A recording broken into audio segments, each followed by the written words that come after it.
ओम शांति। आज की मुरली की डेट है 2/3/2026, 2 मार्च 2026। मीठे बच्चे, याद में रहकर दूसरों को याद का अभ्यास कराओ। योग कराने वाले का बुद्धि योग इधर उधर नहीं भटकना चाहिए। मीठे बच्चे, याद में रहकर दूसरों को याद का अभ्यास कराओ। योग कराने वाले का बुद्धि योग इधर उधर नहीं भटकना चाहिए। बाबा हमेशा हमें 4 सब्जेक्ट्स बोलता है मुरली में, ज्ञान, योग, धारणा और सेवा। उसमें जब बाबा धारणा की बात करता है तब बाबा पहले बोलता है तुम धारण करो, फिर औरों को धारणा कराओ, नहीं तो डिसर्विस हो जाएगी। पहले समझो फिर समझाओ, पहले पढ़ो फिर पढ़ाओ।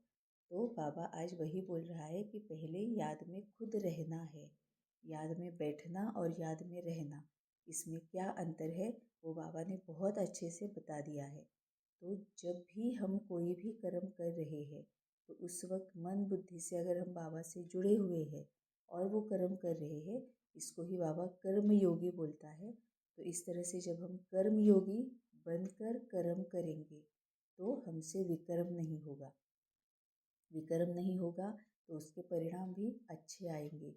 दुख, दर्द, चिंता ये परिणाम नहीं होंगे, है ना। और दूसरी बात यह है कि अगर हम बाबा से जुड़कर मन बनाभव स्थिति में रहकर, कंबाइंड स्वरूप में रहकर, है ना, बाबा के साथ बात करके, बाबा से पूछ कर कोई भी कदम हम बाबा से पूछ कर उठाएंगे तो हमसे सकर्म ही होगा। मतलब जो भी दैवी गुण है, दैवी शक्तियाँ हैं, दैवी संस्कार है, उनसे, उनके थ्रू ही हम कर्म में आएंगे। जो ही बाबा बोलता है कि जो तुम्हारा नेचुरल नेचर बन जाना चाहिए। तो याद में रहकर दूसरों को याद का अभ्यास कराओ। तो पहले ये याद में रहना हो गया, है ना, कि हर कुछ हम बाबा से पूछ कर रहे हैं। और दूसरा, दूसरों को याद का अभ्यास कराओ। अब ये याद का अभ्यास कैसे कराएंगे? हम खुद देवता स्वरूप को प्रत्यक्ष करके, हम खुद बाप समान रहकर, मनसा वाचा कर्मणा, संकल्प, श्वासोश्वास, स्वभाव, संस्कार, चाल चलन, सूरत सीरत से हमें शांति की महसूसता दिलानी है। हमें शांति की प्रत्यक्षता करनी है। सुख की महसूसता दिलानी है, सुख को प्रत्यक्ष करना है। ज्ञान की महसूसता दिलानी है, ज्ञान स्वरूप में, ज्ञान स्वरूप आत्मा हूँ और ज्ञान को ही प्रत्यक्ष करना है ना। आनंद की महसूसता देनी है और आनंद स्वरूप को प्रत्यक्ष करना है। तो जिस भी तरह से बन सके हमें दूसरों को याद कराने का अभ्यास दिलाना है ना। जैसे वह बोलता है कि सकाश दे दो, मनसा सेवा, संकल्प सेवा, बाकी की सभी सूरत सीरत, स्वभाव, संस्कार, एकदम ज्ञान की, सुख की, शांति की, पवित्रता की, आनंद की महसूसता करानी है। इस तरह से बाबा को याद कराना है दूसरों को। तो याद में रहकर दूसरों को याद का अभ्यास कराओ। योग कराने वाले का बुद्धि योग इधर उधर नहीं भटकना चाहिए। जो भी योग करा रहा है ना। अब योग कराना मतलब या तो मनन चिंतन है, विचार सागर मंथन है, बाबा के ज्ञान के बारे में बात हम कर रहे हैं, है ना, या किसी को सही रास्ता दिखा रहे हैं, किसी को बाबा के बारे में बता रहे हैं, किसी को गलत मार्ग से जाने से, भटकने से बचा रहे हैं, है ना। ये जो कुछ भी, इस सब को योग ही कराना बोलते हैं। जिससे मनसा वाचा कर्मणा, जिससे भी बाबा की प्रत्यक्षता हो रही है, या दैवी गुण, दैवी संस्कार, दैवी शक्तियों की प्रत्यक्षता हो रही है, वो सब कुछ योग कराना ही है। तो योग कराने वाले का बुद्धि योग इधर उधर नहीं भटकना चाहिए। मतलब उसे प्रेजेंट में रहना है। सोचना या देखना त्रिकालदर्शी बनकर है, त्रिनेत्री बनकर है, लेकिन उसको रहना है प्रेजेंट में। कर्म योगी बनकर उसको रहना है, तभी उसका बुद्धि योग इधर उधर नहीं भटकेगा। प्रश्न है, किन बच्चों के ऊपर बहुत बड़ी रिस्पॉन्सिबिलिटी है, उन्हें कौन सा ध्यान ज़रूर देना चाहिए? किन बच्चों के ऊपर बहुत बड़ी रिस्पॉन्सिबिलिटी है, उन्हें कौन सा ध्यान ज़रूर देना चाहिए? उत्तर है, जो बच्चे निमित्त टीचर बनकर दूसरों को योग कराते हैं, उन पर बहुत बड़ी रिस्पॉन्सिबिलिटी है। अगर योग कराते समय बुद्धि बाहर भटकती है तो सर्विस के बजाय डिसर्विस करते हैं। इसीलिए यह ध्यान रखना है कि मेरे द्वारा पुण्य का काम होता रहे। इन बच्चों के ऊपर बहुत बड़ी रिस्पॉन्सिबिलिटी है, उन्हें कौन सा ध्यान ज़रूर देना चाहिए? उत्तर है, जो बच्चे निमित्त टीचर बनकर दूसरों को योग कराते हैं, उन पर बहुत बड़ी रिस्पॉन्सिबिलिटी है। अब अगर यहाँ पर हम ऐसे समझ रहे हैं कि जो टीचर बनकर योग कराते हैं, मतलब या तो मुरली पढ़ा रहे हैं, या मुरली की पॉइंट्स की एक्सप्लेनेशन दे रहे हैं, या फिर योग करा रहे हैं, या फिर ज्ञान की कोई बात बाबा की वो बता रहे हैं, है ना। ऐसे वाले जो होते हैं वही उनके लिए ही बाबा बोल रहा है। ऐसे अगर हमें लग रहा है तो हम देह भान में है।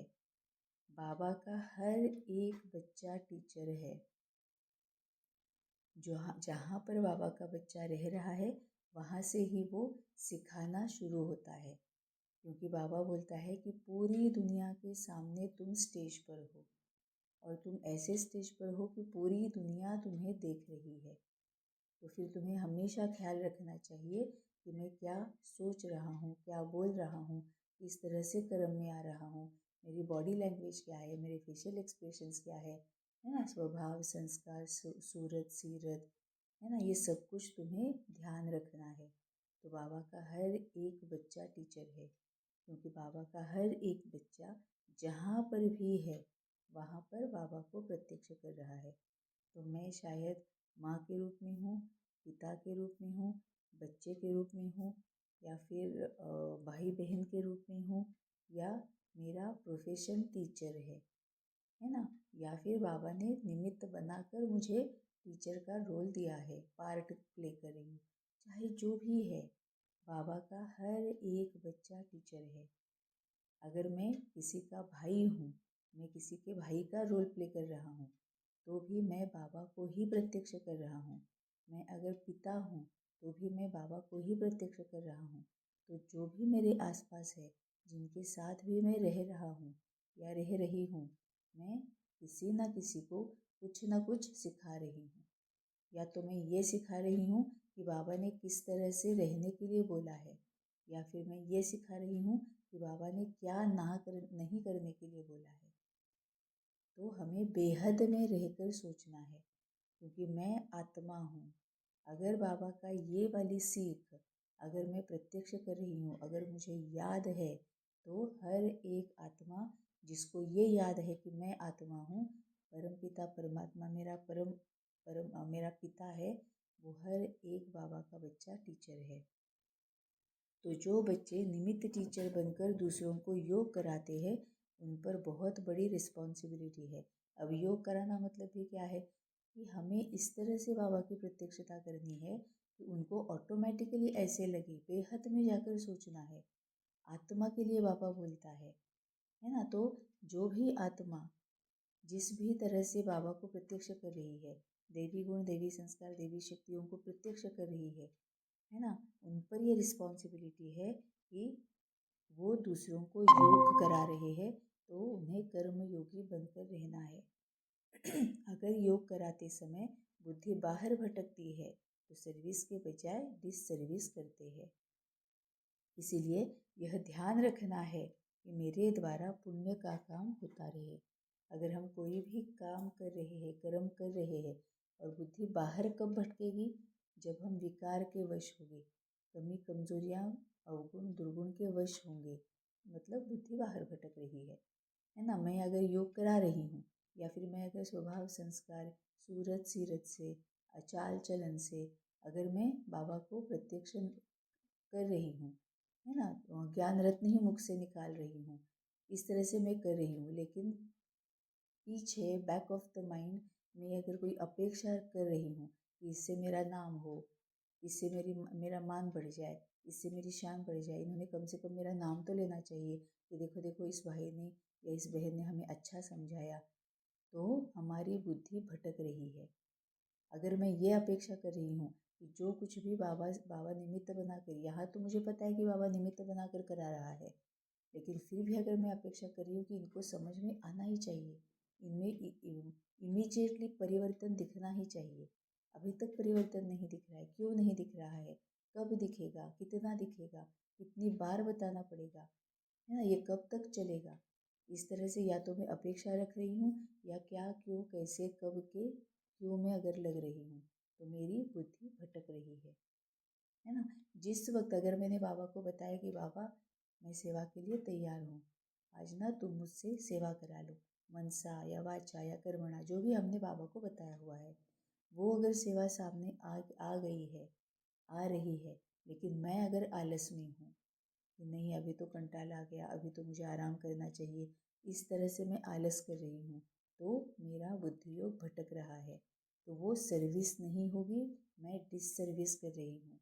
अगर मुझे अहंकार है कि बाबा ने मुझे निमित्त बनाकर ये पार्ट प्ले करने के लिए निमित्त बनाया है, अगर मुझे अहंकार है कि मुझे पता है, अगर मुझे अहंकार है कि ये मैं कर रही हूँ, बाबा मुझसे करा रहा है, तो डिससर्विस हो रही है। सूक्ष्म चेकिंग करना बहुत ज़रूरी है हर एक बाबा के बच्चे को, क्योंकि बाबा का हर एक बच्चा टीचर है। बाबा का हर एक बच्चा, बाबा ने बोला है कि तुम्हें बाबा की ही प्रत्यक्षता करनी है, दैवी गुण दैवी संस्कार दैवी शक्तियों को ही यूज़ करना है, वही तुम्हारा नेचुरल नेचर बन जाना चाहिए। तभी तो सूरत सीरत एकदम हर्षित मुख और बेफिक्र बादशाह, बेगमपुर के बादशाह ऐसे दिखेगी, एकदम हर्षोल्लसित दिखेगी, है ना। और दूसरों को तभी ही ज्ञान की, शांति की, सुख की, पवित्रता की, आनंद की महसूसता होगी। तभी बाबा बोलता है कि जो बच्चे निमित्त टीचर बनकर दूसरों को योग कराते हैं, उन पर बहुत बड़ी रिस्पॉन्सिबिलिटी है, क्योंकि आज तक क्या हुआ है कि हमने ही इन सबको भटकाया है। सही रास्ते पर ये सभी बेचारे चल रहे थे, हमने इनको भटकाया है ना। तभी तो पहले बाबा ने हमें पकड़ लिया कि पहले तुम अपने आप में चेंज करो। अब हमने क्यों भटकाया, क्योंकि हम भटक गए, तभी हमने औरों को भटकाया। हमारी बुद्धि कभी भटक गई, त्रेता में द्वापर में हमारी बुद्धि भटक धीरे धीरे भटकना शुरू हो गई, फिर हमने दूसरों को भटकाया।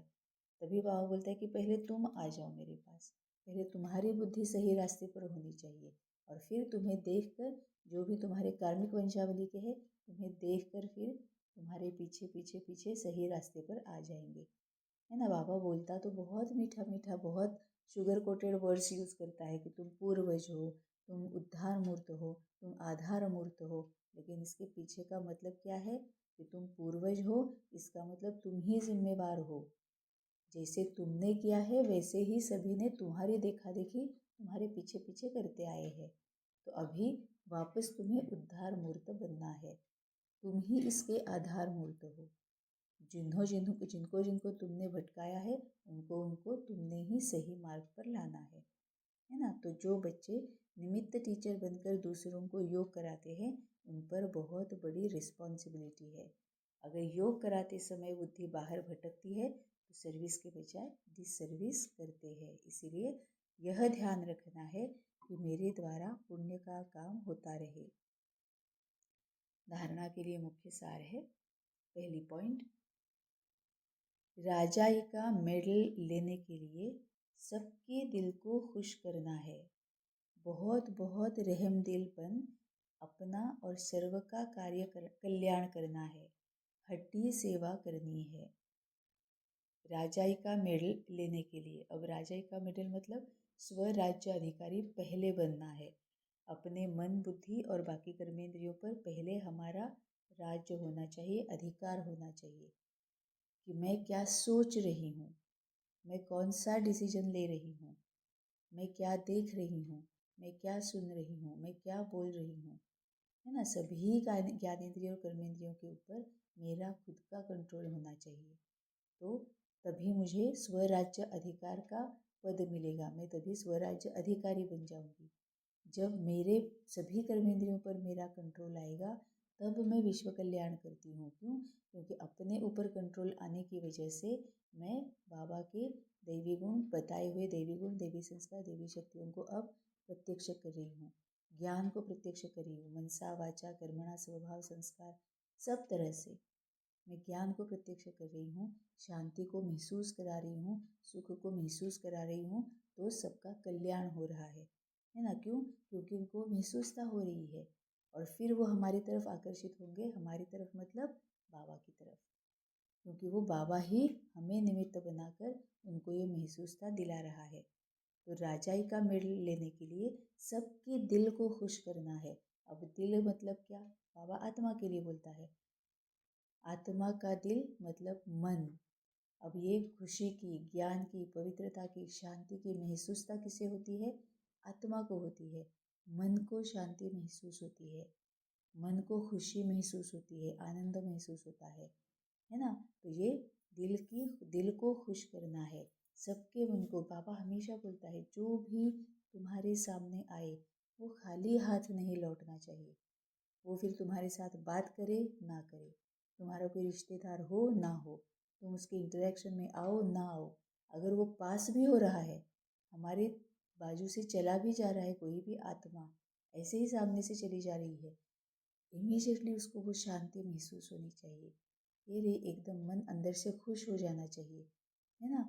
ऐसी हमारी वाइब्रेशंस होनी चाहिए कि जिसको भी हम देखेंगे वो खाली हाथ ना लौटे। जो भी मेरे करीब से जाए, जो भी मेरे पास से गुजरे, जो भी जिसके भी बारे में मैं सोचूं, जो भी मेरे बारे में सोचे, बेहद में जाकर सबके दिल को खुश करना है। जो भी मुझे याद करे, मन में एक शांति की महसूस करे, है ना? एक सुख को महसूस करे, वो हर्षित मुख से हमें याद करे, है ना? तभी बाबा बोलता है कि अब ये कब होगा? जब हम स्वराज्य अधिकारी बनेंगे, तभी ये विश्व कल्याण होगा, तभी हम विश्व राज्य अधिकारी होंगे, तभी राज्य भाग्य पाएंगे। तो राजाई का मेडल लेने के लिए अब इसमें बाबा और भी क्या बोलता है कि किसी के लिए भी कोई भी गलत संकल्प मत करो, हर एक के बारे में शुभ भावना, शुभ कामना रखो। किसी भी कमजोरी को, किसी की भी कमजोरी को अपनी कमजोरी समझो, है ना? तो इस सब का मतलब यही है कि अगर किसी के बारे में हमने सोचा, उसकी कमजोरी अगर याद आ गई, लेकिन हमने उसको देखा नहीं, बस परख लिया, हमें पता है कि इसकी ये कमजोरी है और उसको सकाश दे रहे हैं, उसको मनसा सेवा, संकल्प सेवा, समय प्रमाण जो भी सेवा करने की ज़रूरत है, ताकि वो भी अपनी इस कमजोरी से बाहर निकले, तो वो अंदर से उसके आत्मा को, उसके मन को शांति महसूस होगी, है ना? तभी विश्व कल्याण कर पाएंगे, तभी विश्व राज्य अधिकारी बनेंगे, तभी राज्य भाग्य पाएंगे। तो राजाई का मेडल होने के लिए सबके दिल को खुश करना है, बहुत बहुत रहम दिल बन। ये बाबा हमेशा बोलता है कि अगर कोई भी है, अगर कोई मतलब टेररिस्ट भी अगर है तो ठीक है, वो अपना अपना पार्ट प्ले कर रहा है, उसको सकाश देनी है, मनसा सेवा करनी है, संकल्प सेवा करनी है, ताकि जो भी वो विकार की प्रभाव में आकर कर रहा है, पार्ट तो प्ले करे लेकिन विकार के प्रभाव में आकर ना करे। इस पर बहुत गहन मनन चिंतन करना है, बाबा के साथ बात करनी है, क्योंकि इस तरह से रोल प्ले करना, ये पार्ट प्ले करना, ये उसका पार्ट ही है ना? ये उसके किस्मत में ही है, ये उसके अपने कर्मों की वजह से उसका वही रोल है, लेकिन फिर भी वो विकार में जाकर वो खुशी ना महसूस करे। जो कुछ भी वो कर रहा है, जिसकी वजह से औरों को, उसकी वजह से जो भी दुख मिल रहा है, दर्द मिल रहा है, भय लग रहा है, उसकी वो खुशी ना महसूस करे, उसको वो आनंद ना महसूस करे, वो बस अपना रोल प्ले करे, आत्मिक स्थिति में रहकर बस वो अपना रोल प्ले करे, पार्ट प्ले करे, है ना? क्योंकि वो वही कर रहा है। तो ये रहमदिल होना चाहिए अंदर कि हर कोई अपना अपना पार्ट प्ले कर रहा है। ये कब होगा? अगर हमें ड्रामा पर भरोसा होगा। बाबा ने बोला है तुम्हें एक तो अपने आप पर भरोसा होना चाहिए, बाबा पर भरोसा होना चाहिए और ड्रामा पर भी भरोसा होना चाहिए। ये तीनों बातें जब होंगी तब तुम सही मायने में आत्मिक स्थिति में रहोगे, तभी तुम रहमदिल बनकर सेवा कर पाओगे, है ना? तो अगर टेररिस्ट भी है, कोई भी आत्मा कुछ भी कर रही है, वो ड्रामा के अनुसार एक्यूरेट कर रही है, सही कर रही है, अपना पार्ट प्ले कर रही है, तो उसे सकाश देनी है, मनसा सेवा करनी है, संकल्प सेवा करनी है। अगर कोई जादू टोना करने वाला है ना, जैसे बाबा बोलता है कि आधी पवित्र आत्माएं, लेकिन बाबा बोलता है, बाबा उनको भी अप्रिशिएट करता है कि वो आधी पवित्र आत्माएं हैं, लेकिन उनमें दृढ़ता की शक्ति है, वो भी एक साधना है। तभी तो वो किसी को दिमाग में रखकर मन बुद्धि फोकस करके उनको चमत्कार दिखा सकते हैं। उनका कुछ अच्छा हो रहा है, उनका कुछ बुरा हो रहा है, कुछ ऐसे हो रहा है उनको जो वो सोचते भी नहीं थे, वो चमत्कार ही है ना। या हम भी तो चमत्कार ही करते हैं, हम भी तो चमत्कार ही करते हैं, वाइट मैजिक ही करते हैं, है ना। तो बाबा बोल रहे हैं कि हर कोई अपना अपना पार्ट प्ले कर रहा है, तो उसको सकाश सेवा, संकल्प सेवा, मनसा सेवा करनी है, रहम दिल बनकर कि वो अपना रोल प्ले कर रहा है, वो कुछ भी गलत कर रहा है सही कर रहा है इसमें अटकना ही नहीं है। तो बहुत बहुत रहम दिल बन अपना और सर्व का कल्याण करना है, हड्डी सेवा करनी है। अब हड्डी सेवा मतलब क्या, जैसे पुराणों में कथा है ना कि दधीची ऋषि ने अपनी हड्डियां दे दी। क्यों?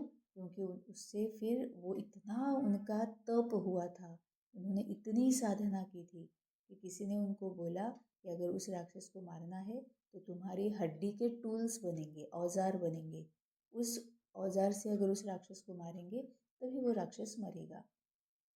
तो सेवा के लिए राक्षस को मारना मतलब दुनिया की सेवा करनी है ना, वो सेवा हो गई क्योंकि राक्षस को मार दिया।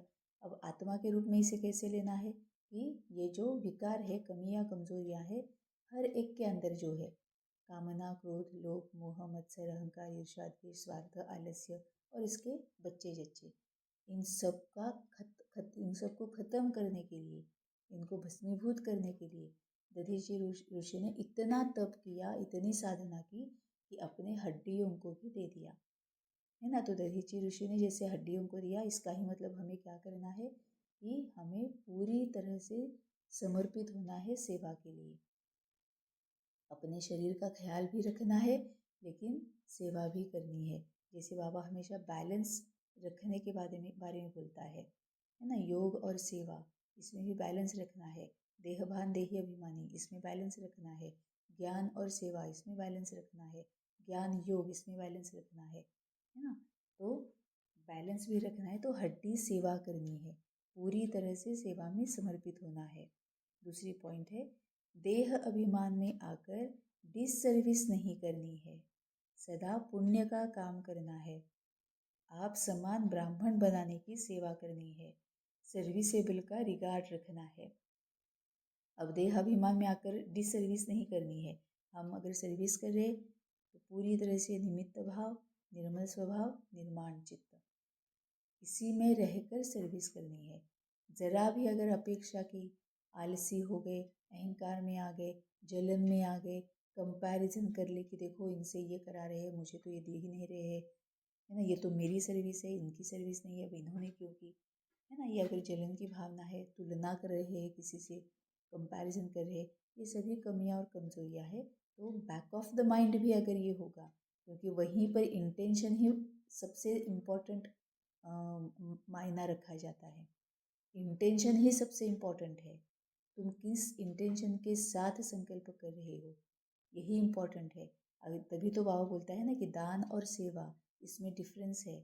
हम दान करते हैं वो किस लिए करते हैं कि पीछे बैक ऑफ द माइंड कोई अपेक्षा रहती है कि मेरे बच्चे का भला हो जाए, मेरे युगल की उम्र बढ़ जाए, मुझे सदा सौभाग्यता मिले, या फिर और क्या होता है कि मेरे पूरा मतलब धन दौलत मेरे पास बहुत आ जाए, मैं परीक्षा में पास हो जाऊँ, मेरे बच्चे परीक्षा में पास हो जाए, बहुत अच्छे मार्क्स लाए, है ना। तो ये बाबा बोलता है कि ये जो तुम इस अपेक्षा से दान करते हो, उसका कोई फल तुम्हें नहीं मिलेगा, बस उतना उतना जितना, क्योंकि अपेक्षा से किया हुआ है ना, विकार में रहकर किया हुआ है, तो वो विकर्म ही हो जाएगा, है ना। तभी दान और सेवा, सेवा मतलब क्या है, जो भी हम कोई भी अपेक्षा नहीं कर रहे, बस निमित्त मात्र बनकर निर्मल स्वभाव से निर्माण चित्त रहकर जो कुछ भी सामने आ रहा है, बस उसको संकल्प सेवा, मनसा सेवा, सकार सेवा, शुभ भावना, शुभ कामना, इसमें लगे हुए हैं। हो रहा है नहीं हो रहा है, कब हो रहा है, किसको फायदा हो रहा है, किसको नहीं हो रहा है, कोई हमें मतलब नहीं है। बस हमें सिर्फ दैवी गुण, दैवी संस्कार, दैवी शक्तियों को यूज करना है, मनसा वाचा सेवा, स्वभाव संस्कार सूरत सीरत चाल चलन, है ना। तभी वो पुण्य का काम है, तभी वो सही रीति में सेवा हो रही है। तो देह अभिमान में आकर इसका ही मतलब क्या है, आत्मिक स्थिति में रहना है, उपराम रहना है, साक्षी दृष्टा रहना है, कंबाइन स्वरूप में रहना है, मन मनाभव स्थिति में रहना है ना। बाबा अलग अलग वर्ड्स यूज कर एक ही मैसेज अलग अलग वर्ड्स को यूज करके देता है। आप समान ब्राह्मण बनाने की सेवा करनी है। अब अगर हम अच्छे ब्राह्मण है, पक्के ब्राह्मण है, वैसे ही हम औरों को बनाएंगे, है ना। जिस तरह से हम है वैसे ही बनाएंगे, तो बहुत ख्याल रखना है, सर्विसेबल का रिगार्ड रखना है। वरदान, मनन शक्ति द्वारा वेस्ट के वेट को समाप्त करने वाले सदा शक्तिशाली भव। मनन शक्ति द्वारा वेस्ट के वेट को समाप्त करने वाले सदा शक्तिशाली भव। आत्मा पर वेस्ट का ही वेट है, वेस्ट संकल्प, वेस्ट वाणी, वेस्ट कर्म, इससे आत्मा भारी हो जाती है। अब इस वेट को खत्म करो, इस वेट को समाप्त करने के लिए सदा सेवा में बिजी रहो, मनन शक्ति को बढ़ाओ। मनन शक्ति में आत्मा शक्तिशाली बन जाएगी। जैसे भोजन हजम करने से खून बनता है, फिर वह शक्ति का काम करता है, ऐसे मनन करने से आत्मा की शक्ति बढ़ेगी। बहुत ब्यूटीफुल वरदान है। मनन शक्ति द्वारा वेस्ट के वेट को समाप्त करने वाले सदा शक्तिशाली भव। आत्मा पर वेस्ट का ही वेट है, वेस्ट संकल्प, वेस्ट वाणी, वेस्ट कर्म, इससे आत्मा भारी हो जाती है। अब इसका ही मतलब क्या है, कितना सारा कर्मों का बोझा, कार्मिक अकाउंट का बोझा हमारे ऊपर है। मतलब ही क्या है, ये गंध जो है, कीचड़ जो है, वो पूरा मन और बुद्धि में भरा हुआ है। जितना कीचड़ होगा, गंध होगा, उतना वो भारी हो जाएगा ना, तो वो नीचे रह जाएगा, ऊपर नहीं उठेगा। बाबा तो उड़ती कला में रहने के लिए बोलता है, बाबा तो हाई जंप मारने के लिए बोलता है। लेकिन जितना हम ये जो मिट्टी का देह बना हुआ है, इस देह के संबंध के बंधन में बांध के रखेंगे, हम ऊपर उठ पाएंगे क्या, हाई जंप ले पाएंगे क्या, नहीं। तो वही वेट है, वेस्ट संकल्प, कौन क्या कर रहा है, कैसे कर रहा है, क्यों कर रहा है, ऐसे क्यों करते हैं, वैसे क्यों नहीं करते हैं, कैसे चलते हैं, कैसे बोलते हैं, ये कैसे वर्ड्स यूज़ करते हैं, इनको ऐसे नहीं करना चाहिए। कई सारी ये वेस्ट में हम जाते हैं।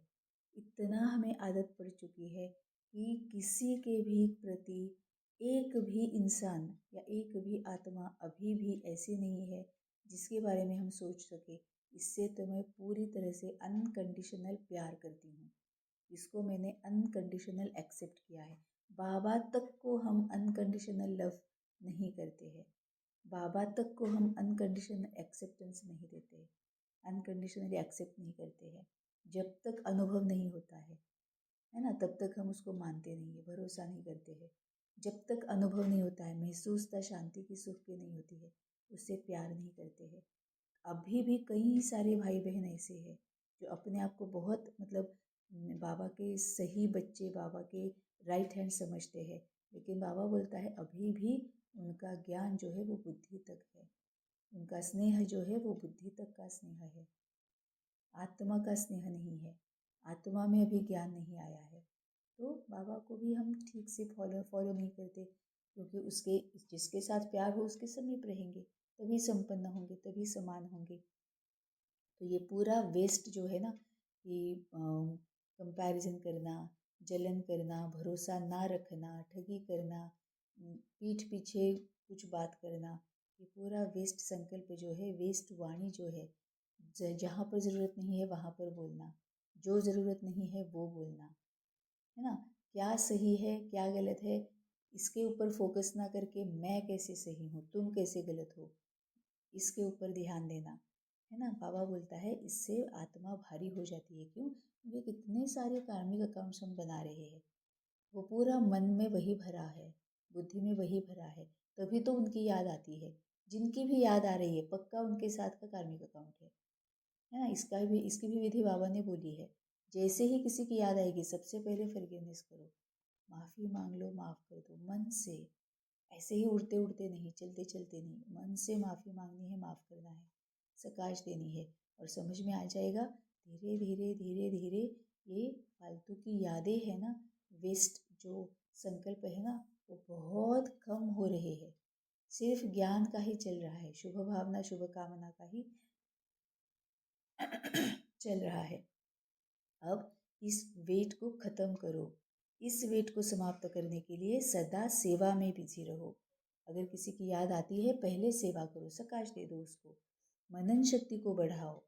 मनन शक्ति से आत्मा शक्तिशाली बन जाएगी। इसी को ही बाबा पढ़ाई करना बोलता है। पढ़ाई करना मतलब क्या? ज्ञान, योग, धारणा, सेवा। रोज की मुरली होती है। कितना बड़ा खजाना है, कितना अमेजिंग पाथ बाबा ने दिया है कि बस मुरली के पाथ पर चलते चलो। मुरली में ज्ञान, योग, धारणा, सेवा के पॉइंट से निकालो और उसका मनन चिंतन करो। फायदे दो होंगे, एक तो वेस्ट से बच जाएंगे, व्यर्थ से, नेगेटिव से बच जाएंगे, और दूसरा बहुत समर्थ संकल्प हम कर रहे हैं, समर्थ वाइब्रेशंस हम रेडिएट कर रहे हैं। तो व्यर्थ खत्म हो रहा है, समर्थ बढ़ रहा है, क्रिएट हो रहा है ना। तो मनन शक्ति को बढ़ाओ। मनन शक्ति से आत्मा शक्तिशाली बन जाएगी।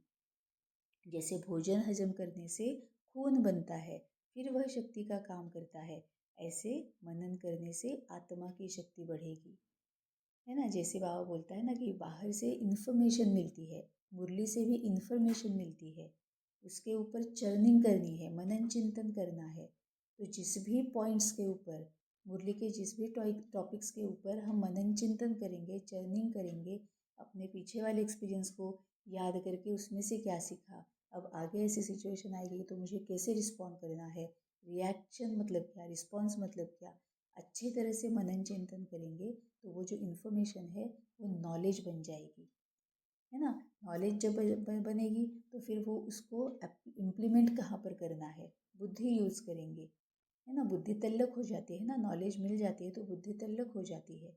तो ये बुद्धि चलने लगे कि ये नॉलेज जो मुझे मिली है वो यूज़ कहाँ पर करनी है ना। जब ये हम यूज़ करेंगे तो नॉलेजेबल बन जाएंगे, और जब हमें पता चलेगा कि अरे हाँ, ये यूज़ करने से मुझे ये प्राप्ति मिलती है, बाबा का ये बाबा ने बोला हुआ सही हो जाता है, तो वो है विजडम, है ना। वो हमारे बाबा जो बोलते हैं कि तुम फिर होशियार बन जाते हो, है ना। तो इन्फॉर्मेशन है उसमें, मन बाबा मुरली से इन्फॉर्मेशन मिलती है, उस पर मनन चिंतन करके उसको नॉलेज बनाना है, फिर उसको यूज़ करके वो विजडम हो जाएगा, और फिर हमें पता चलेगा कहाँ पर क्या कब कैसे इम्प्लीमेंट करना है। तो मनन चिंतन करने से आत्मा की शक्ति बढ़ती है, तो नेचुरल नेचर बन जाता है। स्लोगन है, जो अपने स्वभाव को सरल बना लेते हैं उनका समय व्यर्थ नहीं जाता। क्योंकि हम क्या, क्यों, कैसे, कब, कहाँ, इसके बारे में सोच ही नहीं रहे हैं, हम देहभान में है ही नहीं, और क्या कर रहा है क्या नहीं कर रहा है हमें कोई लेना देना नहीं है।